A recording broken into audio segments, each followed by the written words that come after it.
Files TV murisei kuma TV ese enyika tadzoka nedzimwe nyaya dziri kupisa dziri kutenderera pasocial media. Chikonzero chaita kuti DJ Ollah vasiye basa kuStar FM tazochiwana. Nyaya iri pakuti DJ Ollah varamba kupusiswa, vari kudedzera kuti handidi kuitwa yakaitwa Oscar Pambuka vachidedzera kuti now I'm moving to green pastures, ndakuenda kunze kwenyika saka mosara zvakanaka.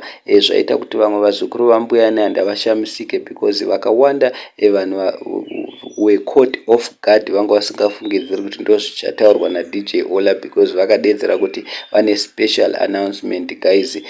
Special announcement yacho inge iri kuti I'm quitting, ndakusiya basa. Asi vamwe vazukuru vambuya nehanda vana kufara nazvo, vamwe vafara nazvo, vamwe vadedzera kuti aiwa makurumidza kungwara because munongoziva mega Star FM inoshandisa vanhu, kana yavashandisa ite sezvinonzi iyo ndo yakangwara. Vamwe vanovadedzera kuti aiwa imimi DJ Ollah now you are bigger than Star FM, saka maita zviri right, siyai basa iri muende zvenyu kunze kwenyika. So ndo nyaya yanga tauya nayo guys, handizvi tinoti kudii nazvo because vamwe vanhu vatsamwa zvisingaite. DJ Ollah vanga vachiunza riya rinonzi guwa guys, kana paine guwa rinenge richitenderera mumastreets, DJ Ollah vanga vachidedza vanhu vacho, kana vavadedza vavakanda painterview vovabvunza mibvunzo yakasiyana siyana because munongoziva mega maside stories akasiyana siyana. Mumwe munhu anokudza zvirizvo, mumwe munokudza zvirizvo, saka kana madedza vanhu vari tu mumwe